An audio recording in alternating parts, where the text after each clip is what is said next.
This week, we're learning a special sikha. It's a sikha specifically dedicated to the task and to the special maila, the quality of the Yiddish women and girls of this generation. The sikha is a combination of two farbrengens, Parshas Boy and Parshas Beshalach of Tavshin and Beis. And the sikha can be found in Sefer HaSichas Tavshin and Beis, Chelik Aleph, page 299. The Rebbe starts off the sikha by saying that one of the major chidushim of Kavoid Chidushas Moiri V'chomi Admur Nesiderenu, the one whose Hilula is on Yud Shvat, is the special involvement, dedication that the Frierdiker Rebbe had in impacting, being mashpia also on women and girls in matters of Yiddishkeit, Torah and mitzvahs, and including also the inyan of Torah Sachsidus. And furthermore, the way he affected and worked with the women and girls was by emphasizing the special maila, the special virtue, the special quality of the Yiddish women, that each and every one of them is the akeres habayis, the mainstay of the house, and how she has the ability to affect the whole family, also the sons and the husband.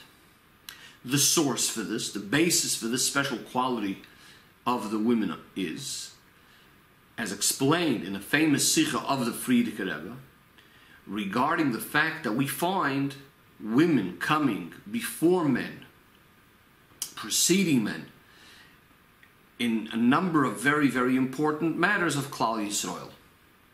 Number one, in Matan Torah, we know that the pasuk says, the Eibishter says to Moshe Rabbeinu, Koi soymar lebeis Yaakov, and Besaged levnei Yisroel, which Chazal tell us mean that first you should be speaking to Beis Yaakov, which is referring to the women, and only afterwards speak to the Bnei Yisroel, which is referring to the men. So that's regarding Matan Torah. Then we have the donations for the Mishkan, V'asuli migdash shachanti b'soicham. So here once again there's a pasuk that says Vayavoyu ha'anoshim al hanoshim. What does it mean that the men came al hanoshim? What does this pasuk mean? So Chazal tell us that it means that the women were there first. First the noshim were there. Vayavoyu ha'anoshim al hanoshim means that the men were secondary to the women. Now, not only in both of these cases were the women there first, but when we speak about that the women preceded the men, it also means in the general content, in the quality of what's going on, not only as far as time is concerned, but also in the content, and again in both areas. First of all, regarding Matan Torah, we find that the women did not participate, were not interested in giving, and did not give from their gold for the making of the egel, meaning they did not participate in the egel, which is the exact opposite of what Matan Torah stands for. So here we see that regarding Matan Torah, once again, the women have a much more special and deeper connection than the men. Also by the donations of the Mishkan. The pasuk says, V'chol hanoshim, etc. Tavu esoizim, that the women were spinning the wool from the goats. So again, Chazal tell us that this was a special craft. What the women were doing, that they were spinning the wool directly on the backs of the goats before the wool was taken off. So here again we see that not only did they come earlier before the men as far as donating for the Mishkan, but they also put themselves in with a special energy, with a special geschmack for the donations of the Mishkan. Says the Rebbe, and what's even more important nowadays is the special connection that the women have to the Gula. And the Rebbe explains that Chazal tell us that it's B'schar Noshim Tzidkonius, that is in the merit of the righteous women that were in that generation. The Yidden were taken out of Mitzrayim. And so too regarding the Geula HaAsidah, so too regarding the future redemption, regarding which it says that it's going to be similar to Yetzias Mitzrayim, Ki meitzeischem me'eretz Mitzrayim ar enu neflois. So this Geula also is going to be in the merit of the righteous women of the generation, as the Razal tell us Ein hadoros nigolim, that the generations are redeemed only in the merit of the righteous women that are in the generation. Says the Rebbe, this is even more so based on what's explained in the writings of the Arizal, that the generation of the Geula that's going to be when Mashiach comes is actually a Gilgul of the same Doir that came out of Mitzrayim. So in other words, the righteous women of this generation, in whose merit we are going to have the Geula, are actually the very same righteous women in whose schus the Yidden went out of Mitzrayim. Says the Rebbe, since our generation is the very, very last generation of Golus, and the first generation of Geula, as the words of Kvoid Kedushas Moiri V'chami Admur Nesidereinu, that we've completed already all matters of Avodah, and we are standing ready to greet Mashiach Tzidkenu. If that's the case, we can now understand why the Nasi of our Doir tried so hard and had put in such an effort to be mashpia on the women in order to bring quicker, to hasten the Geula, which comes b'schus the Noshim Tzidkonius of our generation.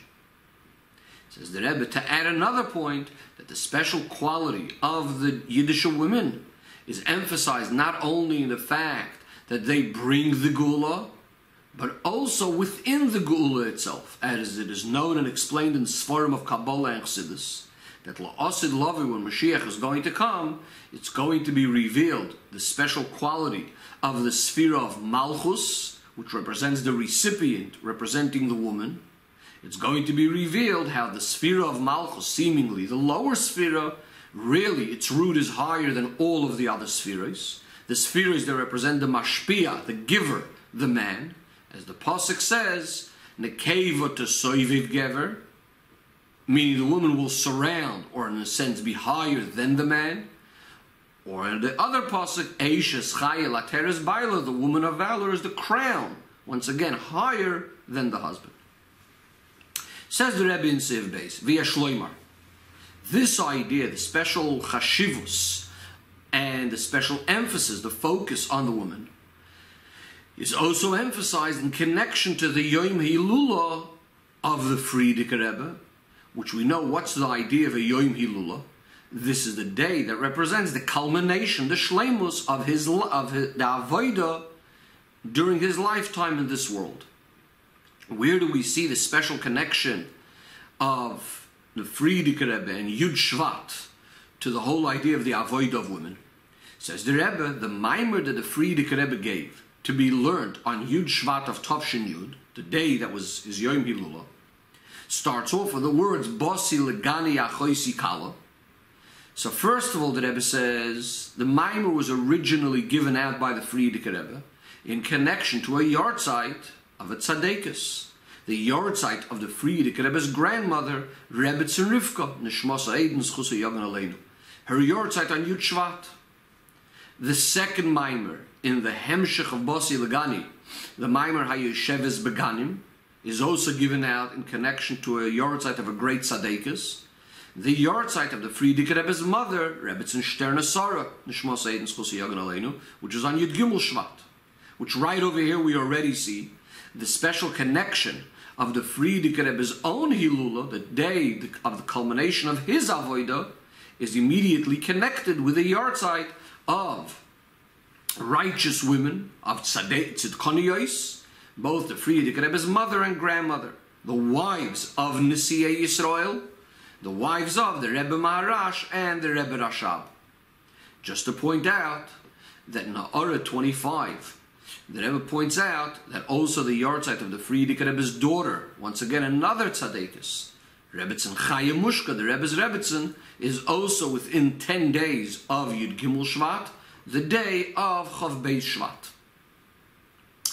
Says the Rebbe further in the Sikha, the special connection to women is also emphasized in the very first words in the Dibur HaMaschil of the Maimer, Bosi Legani Achoisi Kala. What are these words speaking about? Bosi Legani Achoisi Kala is the way the Eibishter is addressing the Bnei Yisroel, speaking about how special and precious Bnei Yisroel are. Yidden are being called Achoisi Kala to the Eibishter. In other words, once again emphasizing the idea of the special chavivus of how a wife is to a husband. And so too within Knesset Yisroel itself, the special milo, the special advantage, the special chavivus, how cherished they are, the women. And as it's known that the Eibishter at Knesset Yisroel, what are they compared to? To a ish v'isha, to a husband and wife. So again, first of all, we're speaking about what the Maimer was given out for originally is in connection to the Yortzeit of the righteous women, the Rebbitzins, the Tzidkoniyos, the Dibur HaMaschil Bosi Legani Achoisi Kala, once again emphasizing the Mailah of the women. And so too, when we look at what the Maimer itself is discussing, the content of the Maimer Bosi Legani. So the Maimer goes on to speak about how the Eibishter says, I have come back to the original place where I was initially, because the main Shechina was down here in this world.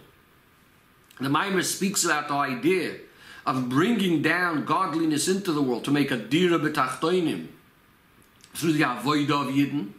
And once again over here there's a special mila regarding Neshei Yisroel, the Yiddish women, as it's known, regarding the difference between the avois and the imois. So Chassidus explains that the avois themselves are in a certain sense a bit higher than the world, removed from the world. And the whole way how the avois can have an impact on the world and to refine the world, to elevate the world, comes specifically through the imois, through the imois of Klal Yisroel, that they were the ones that got more involved, lowered themselves to be involved in elevating and refining the world. So therefore, once again, we see in the content of what the Maimer Bosi Legani is speaking about, Dira B'tachtoinim, once again, who is the one that makes more of that Dira is specifically the women. So what does this all mean? All these different connections between Yud Shvat and women.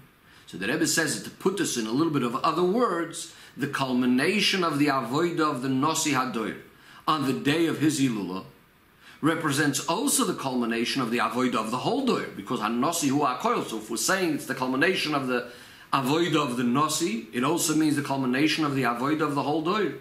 Furthermore, since this is the last generation of Golus, it also means that this is the culmination of all of the Avodah of Knesset Yisroel, of Kavayochel, the Eibishter's wife, all of that Avodah to make a Dira B'tachtoinim for the Eibishter, the Bosi Legani, where the main Shechina, as we said before, the main part of the Shechina was B'tachtoinim. So in other words, just to summarize the point that the Rebbe is saying over here, that since the whole idea of all of creation, of everything that we've been doing in the time of Golus and so on and so forth, is all about Dira B'tachtoinim, and as we just said, this is specifically emphasized in the Milo of women, they are the ones even more so, bringing about the Shleimus of Dira B'tachtoinim. This is why the Maimer and the day that's connected to the Frierdiker Rebbe's Hilula is all about the special Milo of the women that bring about the Dira B'tachtoinim. Says the Rebbe Ulahoisiv to add a further point, that regarding the whole idea of the passing of a tzaddik, a Yortzeit Hilula, at the culmination and completion of their work, regarding the idea of a tzaddik passing away, we have a pasuk that says, Doidi Yorad Leganoi, my beloved has come down to his garden. So this is a similar expression as Bosi Legani. Lil Koit Shoishanim, to pick roses. And what this means, to pick roses, Chazal tell us means, it means to take those tzaddikim amongst of the Yidden that have completed their nefesh in Torah and mitzvahs, that have done their avodah properly. And ultimately, of course, the whole idea of a siluk, of the passing of a tzaddik, is only for even a greater aliyah, incomparably greater aliyah, that's going to be by Tchiyas HaMesim, when Hakitzu V'Rananu Sheikh Ne'ofor, when the tzaddikim, the roses of Yidden, are going to be leading the Yidden as neshamois begufim, as souls inside of physical bodies in this gashmizdika world, the place where we're going to have the Ikar Shechina, the Dira Lo Yisbarach B'tachtoinim Begulo Amitis Vashlema. Says the Rebbe in Sev Gimel, we could connect all of this also with the Parshas HaShavua, and the Rebbe is going to speak over here first of all about Parshas Boi, as well as later we're going to see Parshas Beshalach, because as mentioned before, that this particular Sikha is a combination of both Boy and Beshalach. So the Rebbe says, to connect it to the Parsha Shavua especially, that the day that the Frierdiker Rebbe passed away was on Shabbos Kodesh, in which the whole of the Parsha's Boy is read. Parsha starts off by saying Boyel Paroi. So the Zohar explains what does Boyel Paroi refer to. The Zohar says that the Eibishter takes Moshe Rabbeinu, Idrin Basar Idrin, in the most inner chambers of Paroi. But not only does it refer to Paroi down here in the physical and literal sense, it also represents a high darga up above, that the Eibishter takes Moshe Rabbeinu in to the very highest and greatest level, also referred to as Paroi, but in Kedusha, the level of Paroi means uncovered, revealed, the level from where all the greatest and highest oiros come out from. And here we have the connection and the remes to the histalkus of the Nasi Hador, the Moshe Rabbeinu of the Dor, that he's going up to these most greatest and loftiest levels during the time of the histalkus, that level called Paroi, from where all the greatest lights emanate and are revealed and so on. Says the Rebbe, and even more importantly, that as the Zohar puts it, Isperiu v'izgalyun minei kol nohoirin, that all of the lights come out of this great level from Boyel Paroi. In other words, that the whole idea really, when we speak about the culmination of the life of the Frierdiker Rebbe in this world, is really about all the lights coming out of it. It's all about bringing out light to illuminate the whole world through the avodah and all matters of Torah and mitzvahs, ne'er mitzvah v'Torah. Says the Rebbe, this idea that it's all about bringing light and illuminating the world, once again, we see immediately the connection to Neshei Yisroel, to the Yiddish woman. Because one of the main mitzvahs that were given to Neshei Yisroel is the mitzvah of lighting Shabbos and Yom Tov candles, and their mitzvah v'Torah. But here we have something that's also in a revealed way, something that's connected to the idea of light, ne'er mitzvah v'Torah. In a revealed way we see the idea that it's illuminating. So here we have a general mitzvah that includes all of the other mitzvahs. And the Rebbe says, when we speak about the idea of ne'er, so ne'er equals 250. So it's known that the 248 mitzvahs aseh, which are also corresponding to the 248 evorim, the limbs of the king Kavayachal, of the Eibishter Kavayachal. So we have the 248 mitzvahs aseh, together with another two, corresponding to the two hands, the two general modes of Avas Hashem and Yiras Hashem, through which we could do all the mitzvahs properly. So the 248 plus these two is the gematria, the numerical value of the word ne'er. Says the Rebbe Ulahoyer to note that the mitzvah of lighting Shabbos candles is in order to bring in Shabbos as Shabbos is entering. Furthermore, that Davka, by lighting the Shabbos candles, by the woman, even before the Ma'ariv of the husband, this is Davka what brings in Shabbos for the whole family. So here again we see the idea that the culmination of the whole avodah of the whole week finishes off specifically with this idea of lighting Shabbos candles, representing the idea that what was our avodah all week round, ne'er mitzvah v'Torah, to bring in and to illuminate light for the whole world. Says the Rebbe, so too regarding the avodah of the Nasi of our Doir, which, as we said before, really represents the avodah of all of Yidden, of our generation. Says avodah was in this area of ne'er mitzvah v'Torah oir, to illuminate the world with mitzvahs and Torah. So the culmination of his avodah was first of all on the day of Shabbos Kodesh, which, as we said before, Shabbos is always ushered in through the lighting of Shabbos candles. And also, when was it? It was in Shabbos Parshas Boy, as we said before, Boyel Paroi. This represents the idea of Paroi, we said, means that all lights, all the oiros are uncovered and shining. So here again we see this idea that his inyan, the inyan of the Nasi Adoir, was to bring in light for the whole world. And even more so, and most importantly, that this is all the hachana, the preparation for the tachlis hashleimus, for the ultimate of ner mitzvah v'toiroi, when we're going to be doing the mitzvahs, as we say in Musaf, k'mitzvahs v'tzenecha, in the most proper way. Isperiu v'yizgalim and ekolim l'hoirin, as we said, meaning that it's going to be shining in the brightest way, as it's going to be lasted lova in the day that we call Yom Shekuli Shabbos u'Menucha l'chayei ho'olamim. Says the Rebbe in Siv Dalet, v'yesh lahoisif, we could add that the special mila of the Yiddish women is also emphasized in Parshas Beshalach, as we know that the kviyas many years is that the Yom Hilula falls out in the week of Parshas Beshalach. So in Parshas Beshalach we have the story of Shiras Hayam, how the Yidden are singing the Shira, as Yasher Moshe of Yisroel, the Yidden are singing the Shira. And then we have Atikach Miriam Anaviyah. Miriam, the prophetess, Achois Aaron, the sister of Aaron, takes the tambourines in her hand, and she goes out together with all the women with tambourines and with dancing, and Miriam says to them, Shiru LaHashem, let's sing to Hashem.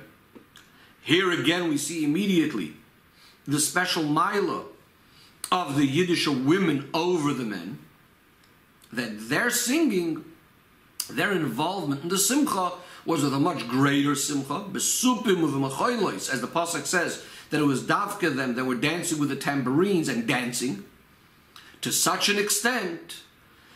Where did these tambourines come from? So the Chazal tell us that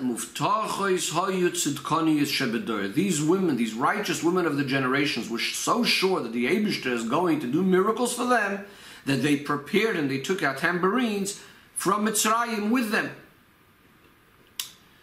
So we see clearly that the women had a much greater simcha by the Shira, even more than the women, even more than the men. Why is that? Why was their Shira with much greater simcha? So the Rebbe explains it in the following way. The Medrash tells us, Miriam, why was she called Miriam? It's from the word mirur, which means bitter. That the main difficulty of the enslavement, the Egyptians embittered the lives of the Yidden Befarach with backbreaking labor, mainly started when Miriam was born, and for the next 86 years, which is 4 years before Moshe Rabbeinu was born, this is when the real trouble started. And then, as the Medrash says, Hamid HaKadosh Baruch Hu Goyel Zu Miriam. That Miriam over here is being called a Goyel, actually, the Redeemer, in a sense, as the Rebbe will soon explain why that is. The Rebbe says, what does the Medrash mean by saying Goyel Zu Miriam? On the one hand, Miriam is being called the Redeemer, and at the same time she's being called Miriam al Shem Amir because of the bitterness of Golus. Seem to be two opposites, the bitterness of the Golus and the redemption. So the Rebbe says the explanation is that the reason why Miriam is being called the Redeemer is because the Geula came through the fact that Miriam felt the pain and the bitterness of the Golus. And she was pained over it. Where do we see this, and how do we understand this? So the Rebbe prefaces this by saying and bringing a famous Gemara. The pasuk says, "Vatikach Miriam Hanaviyah Achois Aaron." We just quoted that Miriam, the prophetess, the sister of Aaron, took the tambourine, etc. So the Chazal ask us, why should be called over here the sister of Aaron? Isn't she the sister of Moshe as well? And Chazal explain, it's because of a specific prophecy she had when she was the sister of Aaron before Moshe Rabbeinu was born. What did she say? She said, my mother is destined to give birth to a son that's going to save the Yidden. We know that after that Moshe Rabbeinu was born. Moshe Rabbeinu was then put into the river because of the decrees of Paroi. Amram, the father of Miriam, comes along, bangs Miriam on her head, and says, Biti, my daughter, what happened to your prophecy? This is the boy that was supposed to be the Redeemer. Now what's going on with it? Says the Gemara, this is the pshat of what it says, that the sister Miriam is now standing from afar, Ledeya, to find out what's going to happen. The Gemara says not only what's going to happen to the boy, but what's going to happen with her prophecy. In other words, the prophecy of Miriam was about the Geula. A boy will be born that will save the Yidden. And from that moment on, she was standing and waiting and anticipating and yearning. When will this Nevuah be fulfilled already? As again, the Pasuk says, and the Gemara translates, she's standing from afar to know what's going to happen with this prophecy. She's not only standing there for a few minutes, she's standing and waiting all the way to the Geula. And the longer the Golus is taking, the more bitter she is becoming over the length of the Golus. To such an extent that this bitterness over the Golus is even emphasized in her name itself. A name, as we know, tells us what the essence of the person is. Miriam al Shem HaMirir, she's being called Miriam because she's bitter the whole time over the Golus. And it is specifically because she was so bitter over the Golus. As we said, she's called Miriam because of the bitterness of the Golus. And because she's anticipating and yearning for the Geula. As we just said, Vatei, she's standing there waiting. What's going to happen? It is because of this that the Yidden were zoiche to the Geula. And that's what the Medrash means. That the Eibishter set up a Goyel, a redeemer, which is Miriam. Because at that point, and because of Miriam's anticipation and waiting for the Geula, that's what brought about the Geula. Says the Rebbe Ula Hoysef, and to add another point, that this idea, we also find a similar thing by Rachel. We know that when the Yidden went in Golus from Eretz Yisroel, it says that Rachel Imenu came out on her caver, by her gravesite, and she's crying and begging for mercy for the Yidden. As the Pasuk says, Koil Borama Nishma, Rachel Mevaka Al Bonel, Me'anoli Nachem, she's crying, she's refusing to be comforted, and the Eibishter says that all of your effort is going to be paid back. V'shavu bonim l'gvulam. Again, we see the same idea. Because she's crying for the Geula, that itself brings about the Geula. Says the Rebbe, now we're going to understand why Miriam specifically has such great simcha. Because of her tremendous merirus or bitterness over the Golus, as we just said, she's being called Miriam because of the bitterness. That's exactly what kind of great simcha she has for the Geula. As we know, the concept of Lefum Tzaira Agra, according to the pain, is the reward, is the simcha. And this is why Miriam specifically is the one that takes the tambourine and goes out together with the other women with tambourines and dancing. Says the Rebbe, based on this will also be more geschmack, will be more understood, that the nevuah of Miriam that we just spoke about, that she prophesied that a child will be born that will redeem the Yidden.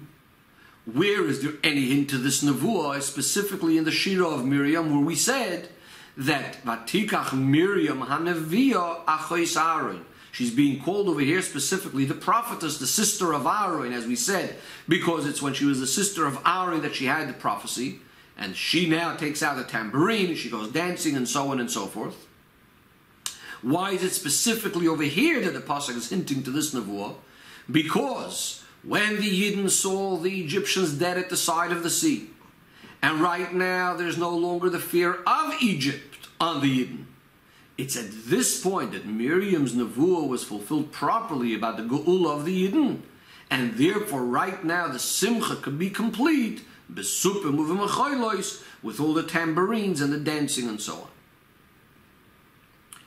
The special connection between the women and the simcha and the geula, and specifically that we're looking at the Shiras Miriam in a sense, is even more important than the Shira of the men.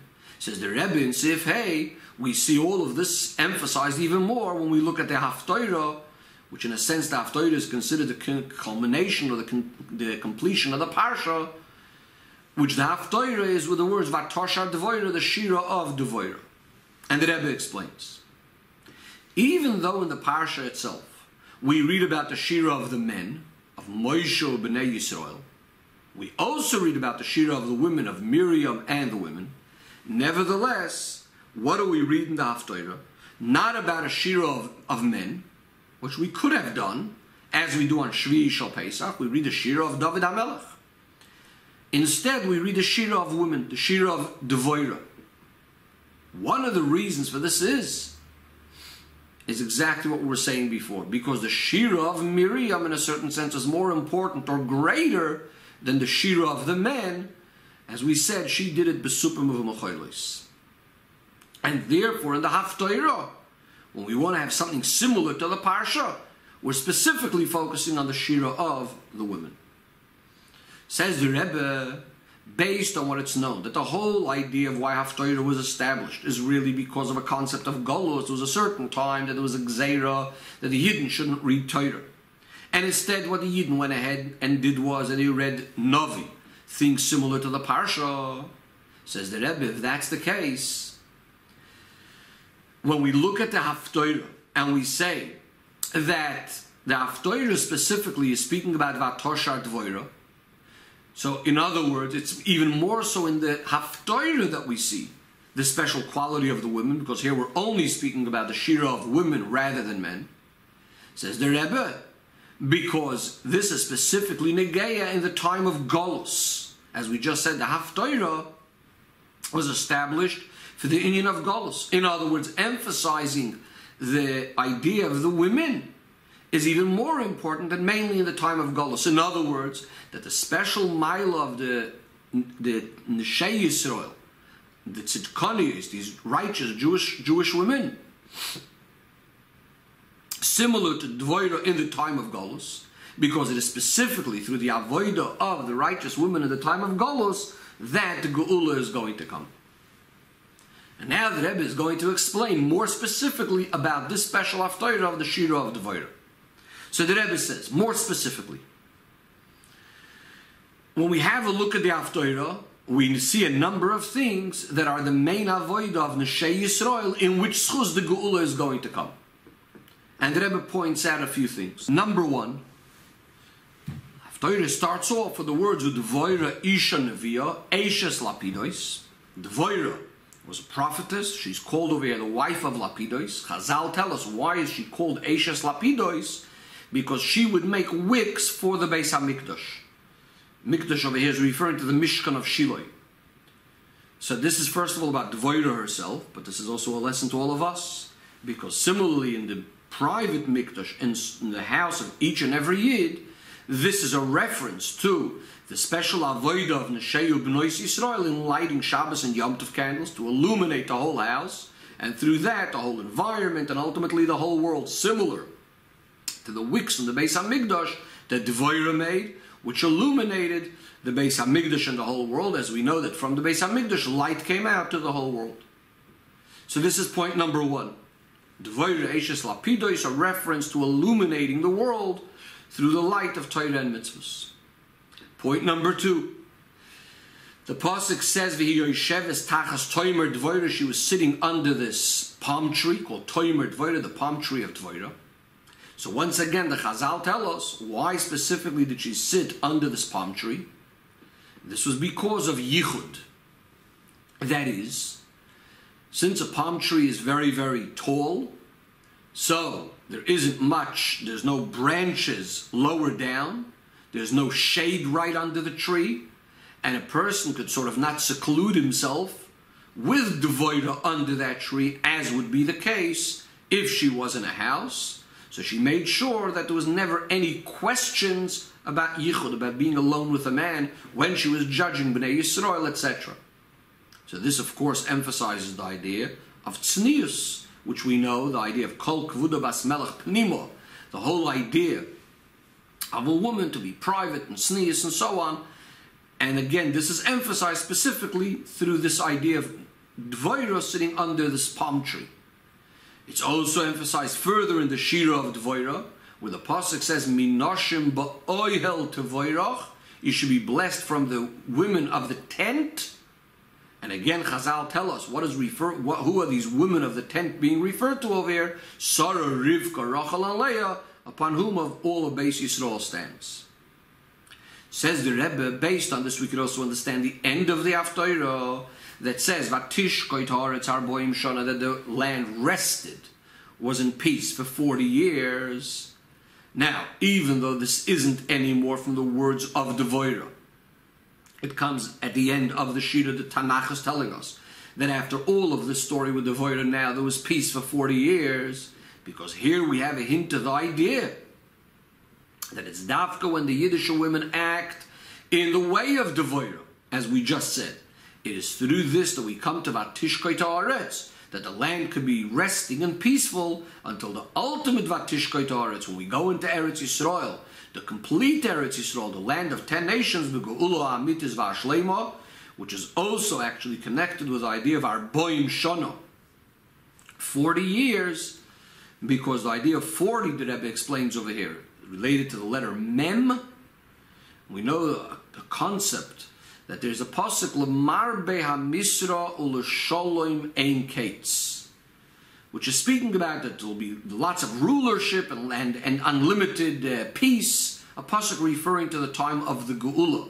But a very interesting thing over here, that in the word L'marbe is the one and only place in Tanakh that in the middle of a word you have a mem, but in this particular case, instead of being a regular mem in the middle of a word, it's actually the shlos mem, the final mem in the middle of a word, which Chazal tell us is a special hint to the idea of the Geula. So once again, this is connected to the 40 years that the pasuk is speaking about, which is what the land rested after the story with Devorah. So again, we have a hint over here to the Geula Amitis Vashlema as well.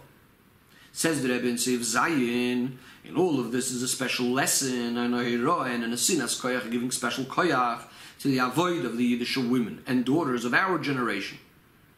The Yom Hilul of Kvoid Kedushas Moiri V'chami Admur, including the days just before it and just after it, which we also said, the days of Yud Shvat and Yud Gimel Shvat, as we said before, are also the Hilula of the Frierdiker Rebbe's mother, a grandmother, and right afterwards his mother. Is a very auspicious time to specifically add in all of the avoid of Neshei Yisroel that their conduct should be in the spirit of the Rabbonius, Hatzitkonius of our Rebbitzins, these Tzadekison, the wives of the Nesiim, the ones whose yahrzeit it is. Through that also becomes a continuation to their life, as we know the concept Mazaron B'chayin, Afhein B'chayin, that just like their children are alive, through their children they are alive. And most importantly, that in the schus of the Noshim Tzidkonius of this generation, the Geula Amitis Vashlema comes, and therefore, not only Afhein B'chaim in some sort of spiritual way, but mainly in the most literal sense, especially since we know that the Tzaddikim and Tzidkonius get up to Tchias HaMesim right away, as the concept we know of Akitzu V'ranan U'shoich Ne'yofor, that those that are resting in the dust will get up and sing, etc., which the Rebbitzins and the Tzidkonius will be right away. Says the Rebbe, especially this year, Hey Tov Shinun Beis, which is Rosh Hashanah, becoming more and more known and publicized. Hoyetei Shnas Neflois, Tiyeh Shnas Neflois, Bakoil, a year of great miracles and everything. Bakoil Mikoil Koil, as we say the famous expression in benching, which emphasizes the special mile of the Avos, regarding whom it says each one of these expressions, Bakoil Mikoil Koil. The Gemara says that the Avos, the Eibishter, gave them a taste in this world, similar to Olam Haba. And once again, as we said before, it's not only about the Avos, but even more so, the emphasis on the special quality of the Imahos. We find that the Eibishter says to Avraham Avinu that you should listen to whatever Sarah is going to tell you. And this is similar to the way things are going to be lost in Lavoi, when the Keva to Soiviv Gever, as we said before, that the woman is going to be even higher and greater than the man. And Asia Chayla Teres Baila, the woman of valor, the crown of her husband. Says the Rebbe Ula Hoisif, and to add that the year Nun Beis, as in Tavshin Nun Beis, is also specifically connected to the concept of Gan, as in Bossi Legani, because Nun Beis 52, there's a concept in Gematria, we sometimes say Ima Koilo, there's the actual word, together with the general word itself also counts for one. So that would be 53, the Gan, Bossi Legani. So the Shleimus of this, of course, the completion is Begula Amitis Vashlema, when we're going to have the ultimate Dira of the Eibishter down here in this world. Says the Rebbe in Sifches, a special Hayrah regarding the Inyan of Shira, regarding the Inyan of singing, as emphasized in the Shira of Miriam and the Shira of Devorah.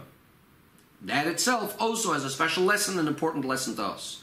Just like by Yetzias Mitzrayim, the Yiddish women were so guaranteed, so sure, that the Eibishter is going to make miracles for them, and therefore they already prepared and took out tambourines out of Mitzrayim, so too by the Geula of this last Golus, the Neshei Yisroel Hatzitkoni, is the righteous women of this generation, have to be assured, and definitely they are sure, that immediately the Geula Amitis Vashleima is going to come.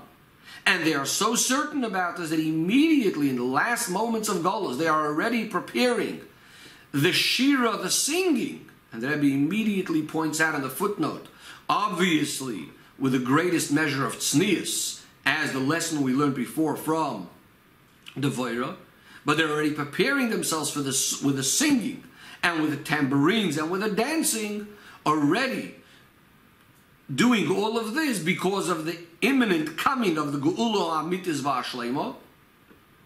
And more specifically, the Rebbe says that together with, on the one hand, the davening and the requesting and demanding from the Eibishter that he should bring immediately the Geula, and that on the one hand is with a feeling of tsar, of pain and bitterness. Like we said before, Miriam is so called because of the bitterness. So they're bitter because of the length of the Golos, which is expressed with the cry from the depths of the heart, Ad Mosai, Ad Mosai, Ad Mosai. But at the same time, they're also permeated, and even more so, with a feeling of simcha, and the greatest simcha, which is expressed also through singing. And that comes because of the tremendous bitachon that Hinei Zeh Melech HaMashiach Ba, that immediately Mashiach is coming, Ukvar Ba, and that he's come already. That immediately all Yidden are going to be singing, men, women, and children. The Shira HaSira is that 10th song of La'asid Lavoi, which is going to be Beloshin Zohar. It says that usually all the other Shirois are Beloshin Akeva in the feminine. Kishem Shani Keva Yeledes, just like a woman that gives birth. The previous salvations were always with some sort of enslavement afterwards. With the previous Gulas, there was always some sort of Golus afterwards.